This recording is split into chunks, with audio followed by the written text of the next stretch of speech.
नमस्कार जातकों। देखिए, आज चर्चा का विषय करते हैं, थोड़ा लीक से हटते हैं और जो वीडियो बना रहा हूँ वही जातक देखें जिनको जो है वो ये चीज़ें समझ में आती हैं या इस चीज़ों को जो है वो थॉरली समझते हैं। ये उनके लिए वीडियो है। लिखा है मैंने यहाँ पे कि किस ग्रह का जाप या पूजन कब करें, कब ना करें। ईश्वर में, भगवान में तो किसी भी भगवान की आप पूजा कर सकते हैं, कभी भी कर सकते हैं। सूट करता है, नहीं करता, वो आपको देखना है कि आपके इष्ट हैं तो आपको पूजन करना चाहिए, पूजना चाहिए। इष्ट का पूजन तुरंत नहीं दिखता, नेक्स्ट पीढ़ी में दिखता है, इसको ध्यान रखिएगा।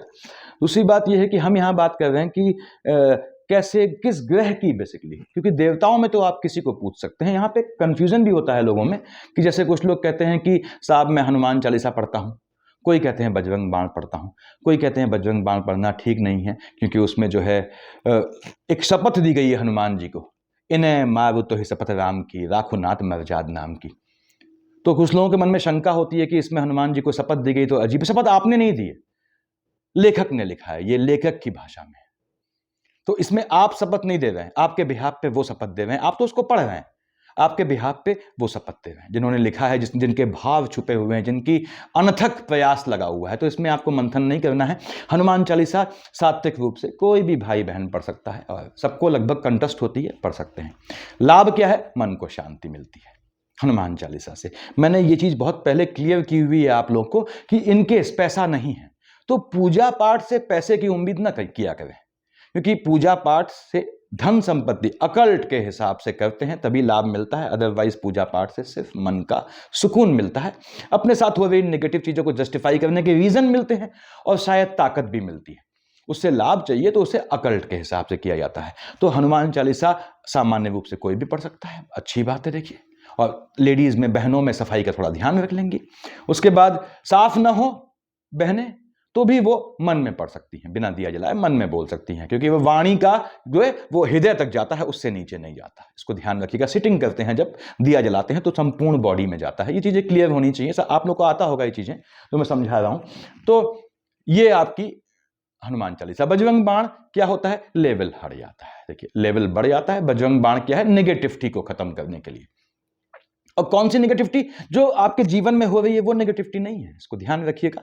वो बेसिकली ऐसी नेगेटिविटी है जो ग्रहों के मार्फत आ रही है, ग्रहों के नेगेटिविटी के चलते आ रही है, वो नेगेटिविटी है। ये आपके जो वर्तमान परिप्रेक्ष्य में आप रह रहे हैं उससे इसका कोई मतलब नहीं है। वो जैसे पराभौतिक दिक्कत आती है, कोई आपको लगता है कि कोई भूत पिशाच टाइप की दिक्कत है, अकल्ट की दिक्कत है, उससे इलाज के लिए आपका बजरंग बाण अचूक है। और उसके बाद फिर से कहता हूं, हनुमान चालीसा, बजरंग बाण से आप धन प्राप्त करने की उम्मीद ना करें। तो अब क्या होता है? धन यानी कि एक सांसारिक जीवन, उसके लिए क्या हो गया? सुंदरकांड हो गया। सुंदरकांड देता है, आपकी आपकी अपनी फैमिली को व्यवस्थित करता है और साथ ही साथ ये धन प्राप्ति का भी योग बनाता है। राम रक्षा स्तोत्र बिल्कुल अपनी रक्षा में पढ़ सकते हैं, लेकिन दोनों में क्या डिफरेंस है बजरंग बाण और उसमें, मैंने बताया हुआ है पहले वीडियोस में। तो हम लोग बात कर रहे हैं इसमें कि ग्रहों की, क्योंकि आप ईश्वर की पूजा तो किसी को करें जो आपको पसंद आते हैं। सब अल्टीमेटली आप देखिए, सारी पूजा जो आप कर रहे हैं वो श्री कृष्णा यानी आपके जो है हरि विष्णु को ही जा रही है। चाहे आप पशुपतिनाथ को पूजें, चाहे भगवती को पूजें, जानी सब विष्णु हरि के पास है। इस चीज को आप जितनी जल्दी समझ लेंगे उतना बेहतर है।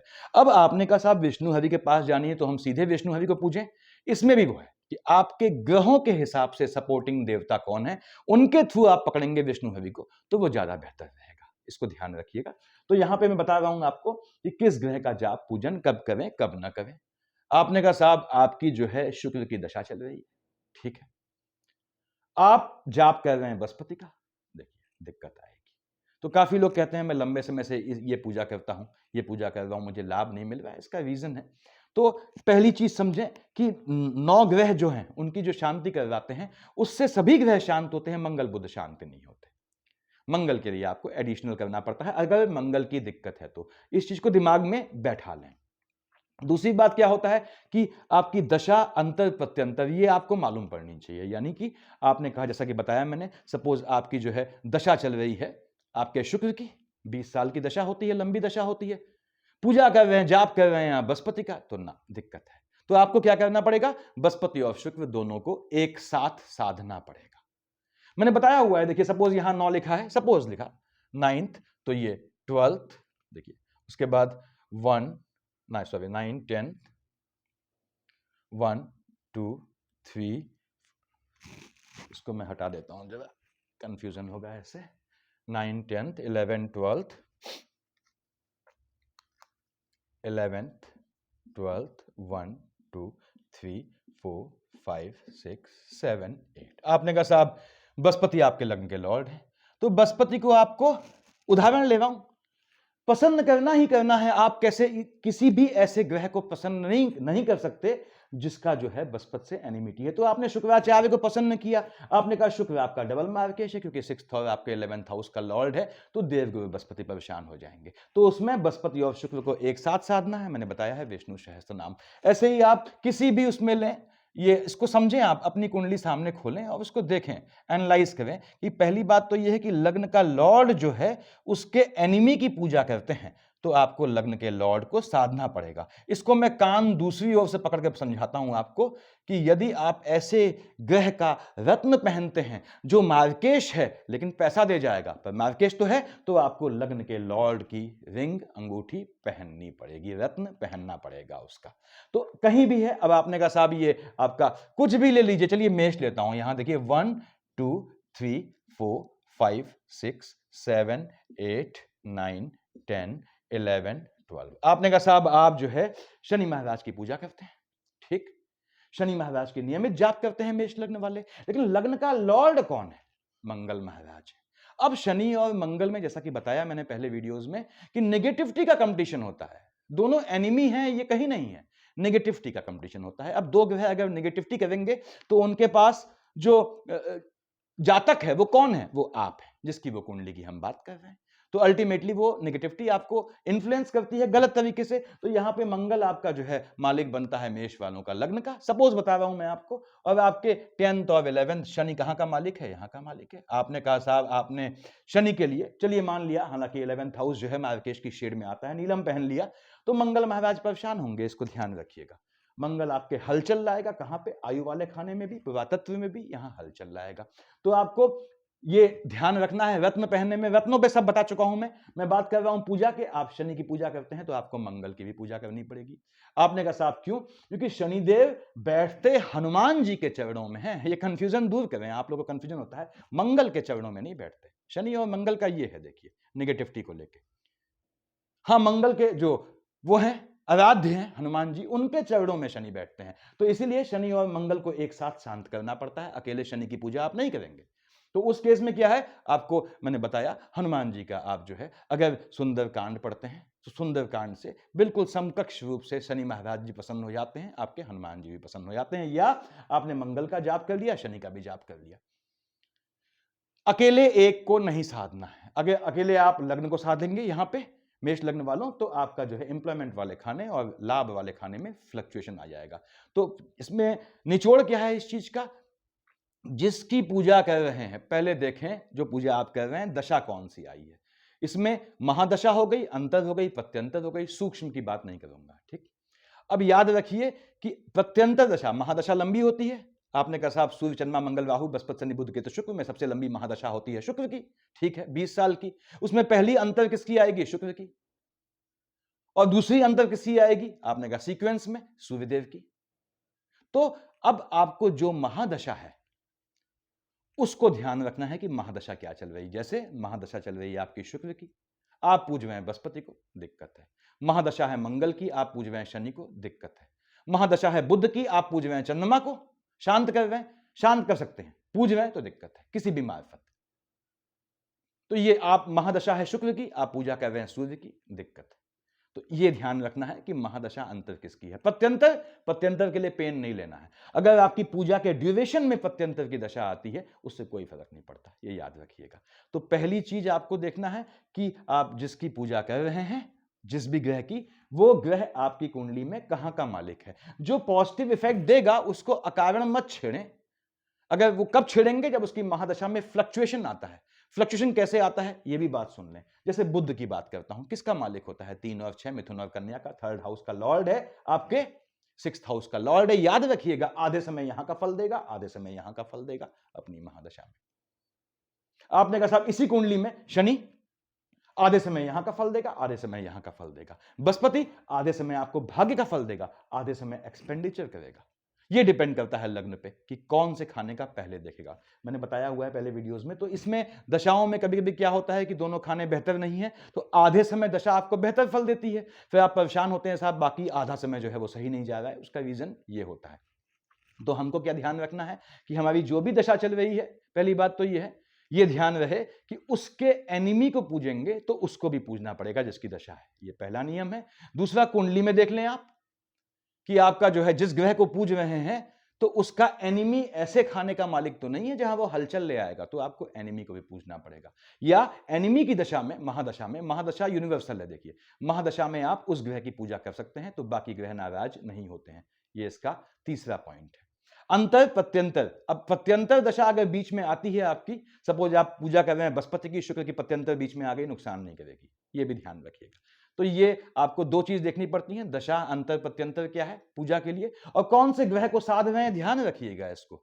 जैसे आपने कहा मंगल को पकड़ रहे हैं तो शनि को पकड़ना पड़ता है नॉर्मली, ठीक है। सूर्य को पकड़ रहे हैं तो शनि को पकड़ना पड़ता है नॉर्मली। अगर उनमें विसंगति नहीं है, उनमें जो है दृष्टि दोष नहीं है, सब बताया हुआ है मैंने। ऐसे ही आपके जो है मंगल शनि बताया मैंने, बृहस्पति शुक्र बताया आपको, सूर्य शुक्र बताया। तो ये इनको याद रखिएगा, इनमें से एक को पूछते हैं तो दूसरे को पूजेंगे तो बेहतर फल देगा, अदरवाइज वो लॉन्ग टाइम आपको बहुत बेहतर फल नहीं देता। तो जैसा कि बताया मैंने मंगल में शनि, अब आपके जो है शनि की दशा है, आप क्या हनुमान चालीसा पढ़ सकते हैं? बिल्कुल पढ़ेंगे, शनि महाराज तो हनुमान जी के चरणों में बैठते हैं, कोई दिक्कत नहीं। अब शनि की पूजा है, मंगल का मंत्र जप रहे हैं, वो दिक्कत का विषय है, ये याद रखिएगा। शनि की मंगल से एनिमिटी है, हनुमान जी से कोई एनिमिटी नहीं है, तो ये चीज आपको ध्यान रखनी होती है। और उसके बाद अगली चीज, जैसे आपके ग्रहों में मान लीजिए शुक्र का और आपके जो है बृहस्पति का शुक्र का युति दोष है, मान लीजिए कुंडली में दोनों आमने सामने बैठे हैं, नैतिक रूप से पदभ्रमित करते हैं। तो इस आपकी संतान में है बृहस्पति शुक्र का युति दोष, बचपन में शांत करवाएं इसे, किससे? विष्णु सहस्त्र नाम से। अदरवाइज नैतिक रूप से पतन के चांसेस बढ़ जाते हैं, अगर कुंडली सही है तो निश्चित रूप से होते हैं। तो ये चीज क्या है, आपको कब दूर करनी पड़ती है? आपको बचपन में दूर करनी पड़ती है। ये अभिभावकों की ड्यूटी है कि क्या करना है, ये पेरेंट्स की ड्यूटी है कि आप काल सर्प देखें, गुरु चांडाल देखें। इनकी एक एज लिमिट होती है कि उस समय, ऐसा नहीं कि गुरु चांडाल आपने कभी भी जो है जाके 60 साल के हो गए आपने उसका ट्रीटमेंट करवा दिया, ऐसा नहीं कि 40 साल की उम्र में आप चले गए टहलते हुए, आपने कहा साहब काल सर्प है उसका ट्रीटमेंट करवा दूं ना, उनकी लिमिट होती है, इसका याद रहिएगा। दूसरी बात, एक मैं हमेशा कहता हूं जातकों कि सिर्फ पूजा की बात कर रहा हूं, किस ग्रह का पूजन करते हैं, सब ग्रहों के मंत्र बताए हुए हैं मैंने पहले वीडियोज में। एक चीज और है, एक्सेसिव पूजा, ये भी दिक्कत है। काफी लग्न ऐसे हैं जिनको एक्सेसिव पूजा सूट नहीं करती। अब वो करते हैं एक्सेसिव पूजा लोग, तो एक्सेसिव पूजा क्यों सूट नहीं करती? मैं क्यों कह रहा हूं बहुत ज्यादा पूजा ना करें? काफी लोग कहते हैं साहब आपने कैसे कह दिया बहुत ज्यादा पूजा ना करें? इसीलिए कि स्पेसिफिक लग्नों में क्या होता है, आपके लग्न का लॉर्ड मजबूत है, आप एक्सेसिव पूजा करते हैं तो लग्न का लॉर्ड आपका अपलिफ्टमेंट कर देता है, भौतिक नहीं नैतिक अपलिफ्टमेंट कर देता है। तो क्या होता है वहां पे फिर आपको जो है टेस्टिंग करते हैं, ये याद रखिएगा। हनुमान जी की आप बहुत ज्यादा पूजा करते हैं, बिल्कुल करें, हनुमान चालीसा पढ़ें, साधने की कोशिश न करें। आपने हनुमान जी को साधने की कोशिश की, तो मैं ऐसे लोगों को जानता हूं जिन्होंने पूरा जीवन जो है हनुमान जी के चरणों में बिता दिया, और नाइट मतलब वो बुजुर्ग हो गए हैं, सुबह 4:30-5 बजे अगर उनकी नींद नहीं खुली तो बंदर आता है साक्षात, और ये कोई मजाक नहीं है, देखिए मेरा खुद देखा हुआ है आंखों से, लात मार के चला जाता है उनको। क्योंकि एक्सेसिव पूजा में क्या होता है, उठाता है कि भाई ड्यूटी कर अपनी। तो एक्सेसिव पूजा में भगवान टेस्टिंग करते हैं। इसको इस तरह से समझें कि पूजा पाठ के पीछे आपका मोटिव क्या है, आपको सन्यासी बनना है तो फिर आप यहां शहर में क्यों रह रहे हैं, जाइए वहां समंदर के पास बैठिए या जाके पहाड़ों में बैठिए। अब आप चाहते हैं आपको भौतिक जीवन भी जीना है, एक्सेसिव पूजा पाठ भी करनी है और सारे कर्म कांड भी काटने हैं, तो ये नहीं हो पाता। इस हाथ में लड्डू, इस हाथ में लड्डू और मुंह में पेड़ा लेके ये नहीं चल सकता। तो क्या करना है, इसमें एक्सेसिव पूजा अवॉइड करें। ये आपको महसूस करना है कि किस देव की, किस ग्रह का पूजन आपको सूट करता है। भगवान ने जीवन लंबा दिया है, ये चीज 2-3 साल में आप पकड़ लेते हैं अगर तरीके से चलते हैं, सेंसिटिव है तो, कि किस ग्रह की आप पूजा आपको सूट करती है, कौन से भगवान की पूजा आपको सूट करती है। ये आप स्वयं भी पकड़ सकते हैं या किसी जानकार एस्ट्रोलॉजर से पूछ लें, एक चीज। दूसरी बात, एक्सेसिव पूजा करते हैं तो टेस्टिंग मोड में आते हैं। अगर आप ग्रहों के या देवताओं के, देवता टेस्टिंग नहीं करते, गण टेस्टिंग करते हैं, तो गणों के टेस्टिंग मोड में आ गए तो फिर बड़ी दिक्कत का विषय है। टेस्टिंग मतलब वो फिर आपकी परीक्षा लेते हैं। अब कौन चाहेगा यार भौतिक जीवन में आया है सुकून से फैमिली चले या फिर हर दूसरे कदम पर उसकी परीक्षा हो, तो ये आपको डिसाइड करना है। तो एक्सेसिव पूजा करते हैं कोई दिक्कत नहीं करें, लेकिन ये याद रखें कि आप टेस्टिंग मोड में आएंगे तो आपको तकलीफ होगी। भौतिक जीवन में, भौतिक प्रपंचों में हलचल आनी ही आनी है, इसका ध्यान रखें। ये सामान्य चीजें हैं, देखिए आपको जो मालूम होनी चाहिए पूजा पाठ को लेकर। काफी लोग कहते हैं कि किसको साधें किसको ना साधें, तो याद रखें कि उन्हीं ग्रहों को साधें। आपको ये ध्यान रखना है जिनसे इस जन्म में लाभ हो। ठीक बात है, प्रैक्टिकल बात है। आप ग्रह को क्यों साध रहे हैं, पूजा क्यों कर रहे हैं? इसलिए तो कर रहे हैं कि आपका ये जन्म बेहतर हो, परलोक भी बेहतर हो। वो अच्छी बात है, काफी लोग होते हैं परलोक के लिए सोचते हैं, लेकिन इहलोक बेहतर होगा तभी तो परलोक बेहतर होगा। तो ये भी ध्यान रखें, इहलोक को बेहतर बनाए, परलोक को भी बेहतर बनाएंगे। दान देते हैं और भिक्षा का, दोनों का डिफरेंस समझे। भिक्षा देने में क्या होता है, कभी कभी सामने वाले के प्रति आपके मन में दयनीय भाव होता है, दया का भाव होता है। दान में समकक्षता का लेवल रखें हमेशा, कि आप दान दे रहे हैं, समकक्ष हैं आप, चाहे ब्राह्मण को दें, चाहे किसी गरीब को दें, किसी को दें, दान दे रहे हैं। तो हमेशा जब भी किसी को दान देते हैं, किसी भिखारी को, भिक्षुक को भी अगर भिक्षा देते हैं, तो आप उसको इसलिए मत दें कि आपको दया आ रही है, इसलिए दें कि उसकी जरूरत है इस समय। उस समय वो ग्रहों से परेशान है, उसकी आवश्यकता है। इस मंतव्य से अगर आप किसी की मदद करेंगे तो यकीन जानिए ये आपको कई गुना लाभ देगा। तो आपको इस तरह से ग्रहों को साधना है। मैंने बताया उन्हीं ग्रहों को साधें जो इस जन्म में आपको लाभ दें। आप ऐसे ग्रह को क्यों पूज रहे हैं कि जो आपको बाद में लाभ देना है, वो चीज एडअप होगी। आप पूज रहे हैं तो कहीं आपका कोई नुकसान में नहीं गया।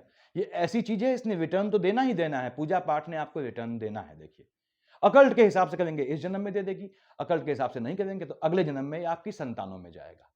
और उसके बाद ईश्वर से मांगते हैं, कैश ना मांगे, प्रभु धन संपत्ति दे देना, सुख मांगे। अब आपके मन को सुख किस चीज से हासिल होता है, ये पकड़ना ईश्वर का काम है, ये आपका काम नहीं है। तो पूजा अकल्ट के अनुसार करें। अकल्ट का मतलब ये नहीं कि बिल्कुल तंत्र के विधान से ना, अकल्ट का मतलब कुछ नियम फॉलो किए जाते हैं, मैंने बताया हुआ है अकल्टिज्म वाले के जो बनाए हैं एपिसोड्स, उनमें देखिएगा। तो पूजा को अकल्ट के हिसाब से करेंगे, बेहतर रहेगा। आपको आइडिया होना चाहिए कि कौन सी पूजा में संकल्प लेना पड़ता है, किसमें संकल्प नहीं लेना पड़ता। हनुमान चालीसा में संकल्प की जरूरत नहीं पड़ती, बजरंग बाण में संकल्प की जरूरत नहीं पड़ती, सुंदरकांड संकल्प लेना पड़ता है, विष्णु सहस्त्रनाम संकल्प लेके करें। ये चीजें ध्यान रखें। तो संकल्प वाली पूजा और आपका बिना संकल्प वाली पूजा, ये दो डिफरेंस आपको मालूम होने चाहिए। उसके बाद अगला नियम सुने, डेली की पूजा जो होती है, आपने सुबह पूजा करते हैं मान लीजिए, तो उसमें बंधन नहीं होता है। यानी आप विवाहित हैं, आपने सुबह एक पूजा करते हैं नियम से, उसमें ऐसा कोई बंधन नहीं है कि आप संध्या के समय अपने स्पाउस के साथ सेटिंग ना करें, बैठे ना, ऐसा कोई बंधन नहीं होता। खान पीन का कोई बंधन नहीं होता। हाँ, जीव हत्या करते हैं, वो आपको पाप लगना है, वो आपका हेडेक है। जीव हत्या तो जानवर का मांस तो बिल्कुल जातक को खाना ही नहीं चाहिए। ये बिल्कुल मत सोचें कोई और काटता है तो पाप वो लेगा ना, पाप आप भी लेते हैं। आपके चलते काट रहा है, आपने पेमेंट किया उसे काटने का, उसको उसकी हत्या का। तो अदरवाइज उसके अलावा जो भी आप शौक रखते हैं वो आपकी अपनी लाइफ है। देखिए, तो उनका कोई परहेज नहीं होता है।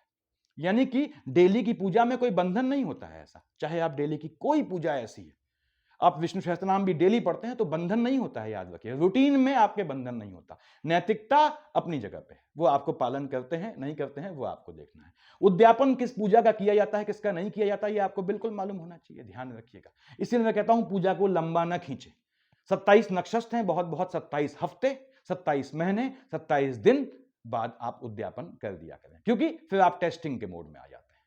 ये आपको समझना है। देखिए, मैं सिर्फ आपको यहां चीजें बता रहा हूं कि क्या चीज जातकों को नुकसान करती है और क्या दे जाती है। तो हनुमान चालीसा, बजरंग बाण, मैंने बताया इनका डिफरेंस। इनमें कंफ्यूज ना हो कि बजरंग बाण में हनुमान जी को शपथ दी गई ना, आपका इससे आपका कोई लेना देना नहीं है। बजरंग बाण आपको बहुत मजबूती देता है।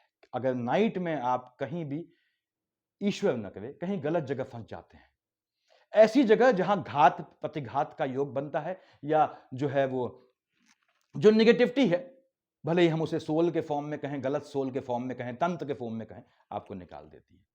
आप देखिएगा आपका बच्चा रात में सोता है, सो के उड़ जाता है, उसके बाद स्लीप वॉकिंग करता है, नींद में चलता है, नींद में बड़बड़ाता है। आप दो पूजाएं हैं, आप दो में से कोई एक पकड़ लीजिए। बजरंग बाण का रात में जाप कीजिए, उस पर टीका लगा लीजिए, देखिए आपके बच्चे को अगले से बाप से दिक्कत नहीं आएगी। या भगवती का पाठ कर दें तो भी दिक्कत नहीं आएगी।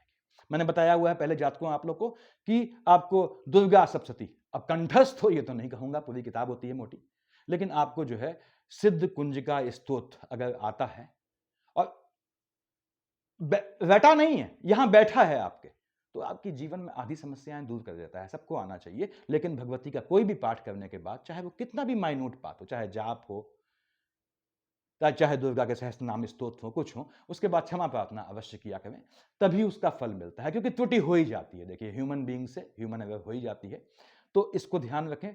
पूजा कैसे करनी है बताया मैंने। कुछ लग्न को ये ध्यान रखना पड़ता है कि काफी लग्न ऐसे होते हैं वहां पे जिनको बिना भगवान को भोग लगाए पूजा नहीं होती। तो मैं जातकों आप लोगों से कहता हूं कि सात्विक खाना खाते हैं, अच्छी बात है, तो सात्विक खाना आप जो भी खाते हैं सुबह खाएं, उससे पहले ईश्वर को भोग लगाएं। वहां जाने की जरूरत नहीं है, आपने अपना किया, या पंचबली रख दें अगर माँ बाप नहीं है तो, ठीक है।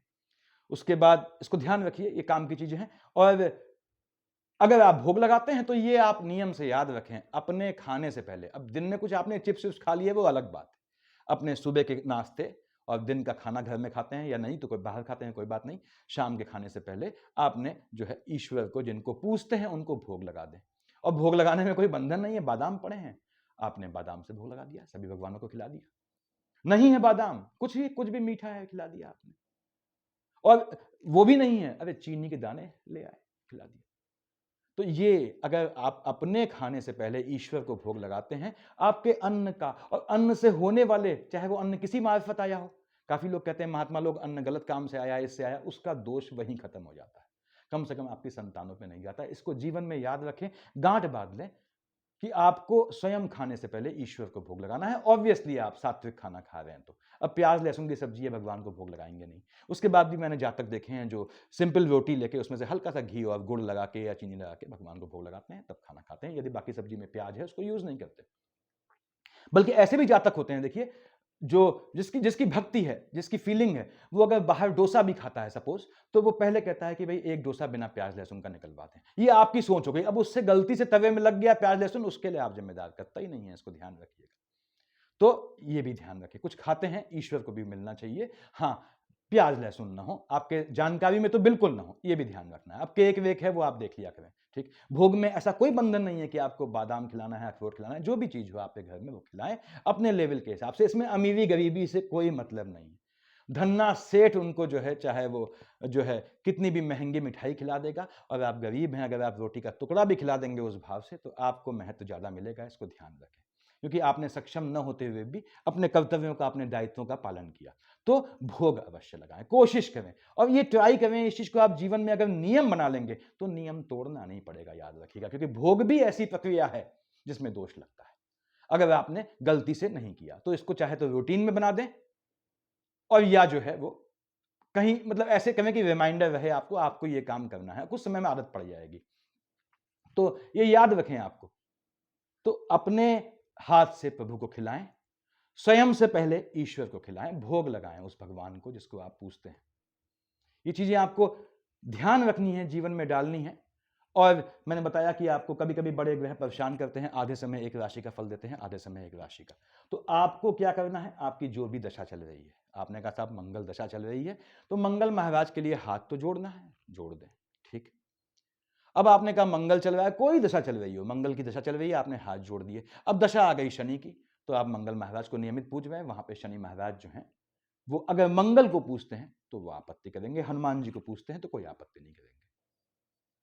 ऐसे ही आपकी जो है, जैसा कि मैं खासकर बृहस्पति शुक्र और जो है सूर्य और शनि में लेता हूं बाप बेटे में, तो ये याद रखें, आप सूर्य को जल चढ़ाते हैं, शनि की दशा आ गई, आपको तुरंत शनि की माला पकड़नी है, मैंने सब समझाया हुआ है। और इस तरह से करेंगे, ये आपकी काबिलियत है, देखिए आपकी निम्बलनेस, दक्षता है कि आप कैसे पकड़ते हैं कि कौन से ग्रह को पूजना है। दो ही फैक्टर देखने हैं जात को, थोड़ा वीडियो लंबा हो जाएगा, इसको खत्म करता हूं मैं, कि पहली चीज दशा कौन सी चल रही है, पत्यंतर का असर, पत्यंतर में, हाँ महादशा, अंतर पत्यंतर, पत्यंतर में किसी पूजा की स्टार्टिंग करते हैं तब यह नियम लगता है, अदरवाइज बीच में आती है पत्यंतर तो नहीं लगता, महादशा और अंतर में लगता है, बेसिकली महादशा में लगता है।